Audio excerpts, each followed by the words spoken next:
लोकसभा चुनाव अब पूरे शबाब पर है और आज ये प्रचार और प्रसार का अंतिम दिन था। और अब हमारे साथ के जो कांग्रेस के प्रत्याशी हैं गंगानगर लोकसभा क्षेत्र से कुलदीप इंदौरा हमारे साथ हैं।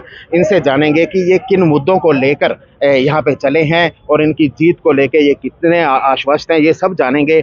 बताएंगे कि किन मुद्दों को लेकर आप चल रहे हैं। देखिए, आज सबसे बड़ा मुद्दा तो किसानों का ही है। किसान जो एमएसपी के लिए आंदोलित है, संघर्ष कर रहे हैं, ये सबसे बड़ा मुद्दा है। और इसके अलावा भी हमारे इस क्षेत्र में जो सबसे बड़ा मुद्दा है सिंचाई के पानी का। गंग कैनाल, भाखड़ा, आईजीएनपी 3 प्रोजेक्ट है। तीनों प्रोजेक्ट में सिंचाई के पानी की हमेशा किल्लत रहती है, जब हमारी फसल की बिजाई का समय होता है, जब पकाई का। इसके लिए कोई आज तक सेंट्रल गवर्नमेंट ने कोई प्लान नहीं किया। जबकि मोदी जी ने ये कहा था कि देश को नदियों से जोड़ने की बात उन्होंने जो कही थी, उसमें कहीं हमें नज़र नहीं आ रहा कि उन्होंने जो कांग्रेस के समय में बनाए हुए डैम और नदियाँ, उनका ही दुरुस्तीकरण किया हो, या जैसे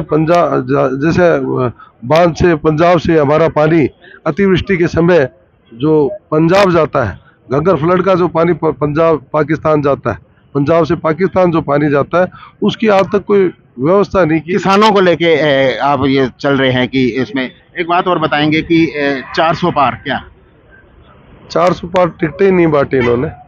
बीजेपी ने अभी 400 पार कह रहे हैं, लेकिन इनकी टिकटों का ही आप देख लीजिए कितनी टिकटें, 400 टिकटें दी नहीं। 400 पार ये कैसे होंगे, समझ से बाहर है। मोदी लहर और नहीं, मोदी लहर नहीं, लोग समझ चुके हैं मोदी जी को किसानों की वोटों की जरूरत नहीं है, दलित के वोटों की जरूरत नहीं है, पिछड़े के वोटों की जरूरत नहीं है। अगर वोटों की जरूरत होती तो आज किसान सड़कों पर बैठा उनसे बात करते। ये तो खुद ही स्वयं ही पार करे बैठे हैं। ये गारंटी आपने देखा होगा, होल्डिंग लगे हुए मैंने देखे कि मोदी जी की गारंटी।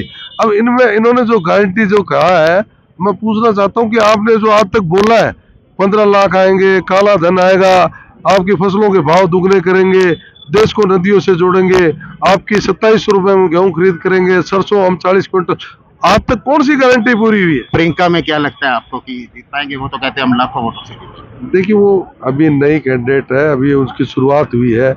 और ये सब लोग जानते हैं कि आज लोकसभा में कोई उम्मीदवार जाए तो उसका क्या किस तरीके से उम्मीदवार का चयन हो, तो ये लोग पैमाना तय करेंगे। मेरे आपका भी एक माइनस पॉइंट है, कभी जीते नहीं विधायक का चुनाव, कहते हैं बीजेपी वाले ऐसा आरोप लगा। नहीं, ऐसा चलो अच्छी बात है, लेकिन मैं 2 बार पंचायत समिति मेंबर रहा हूँ और वर्तमान में अब मैं 9000 से जिला पंचायत का सदस्य जीता था और आज जिला प्रमुख हूँ। हार जीत होती रहती है, हारने के बाद भी मैंने अगर क्षेत्र में काम नहीं किया हो तो बताइए। इनके जो विधायक और सरकार दोनों ऊपर नीचे रही है, ये अपनी उपलब्धि गिनाए। 25 सीटें, 25 की 25 सीटें कह रहे हैं। कांग्रेस आएगी 25 की 25, कोई बड़ी बात नहीं।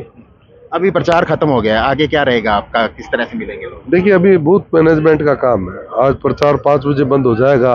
तमाम हमारे कार्यकर्ता आज से ही अपने अपने बूथों पर अपने अपने पोलिंग स्टेशनों को संभालेंगे और मतदान कराएंगे, ताकि ज्यादा से ज्यादा मतदान हो, ताकि कोई हमारा मतदाता वंचित पिछले विधायक थे, उन पे हमेशा आरोप लगता रहा कि वो वाराणसी नगर से थे, तो हनुमानगढ़ की अनदेखी होती रही है। कहीं आप जीतते हैं तो ऐसा तो नहीं? नहीं, ऐसे अनदेखी नहीं होगी, क्योंकि यहाँ हनुमानगढ़ और गंगानगर कभी एक जिला हुआ करता था और हनुमानगढ़ में भी हमारे व्यक्तिगत संबंध बहुत रहे हैं। मेरे पिताजी भी यहाँ मंत्री रहे, तो उनके भी यहाँ प्रभारी रहते हुए लोगों के बहुत काम किए, जो अब मुझे जाने में पता चलता है। कहीं किसी के वाटर वर्क्स था, कहीं जीएलआर था, कहीं सड़क थी, तो लोग बताते हैं। मुझे जानकारी नहीं थी उन्होंने कहाँ कहाँ काम किए, लेकिन अब क्षेत्र में गया, ग्राम पंचायतों में गया, तब लोग बताते हैं कि हमारा फला काम किया, हमारी ये मदद की। तो उन्होंने भी प्रयास किया और हमारा भी एक जुड़ाव इस क्षेत्र से रहा। तो इस तरह की अनदेखी नहीं की जाएगी। मेरे लिए सभी विधानसभा क्षेत्र समान है और जो बजट मिलेगा उस समान रूप से सब 1/8 जो हिस्सा बनेगा उसके अनुरूप ही हम बजट खर्च करेंगे। तो बिल्कुल ये थे कुलदीप इंदौरा। इनका कहना है कि जैसे ही वो जीतते हैं, अगर बजट मिलेगा तो हनुमानगढ़ की कम से कम अनदेखी नहीं होगी। और वहीं अब देखने वाली बात ये होगी कि प्रियंका के सर लोग ताज पहनाते हैं या कुलदीप इंदौरा के। जी न्यूज़ से हनुमानगढ़ से विश्वास कुमार।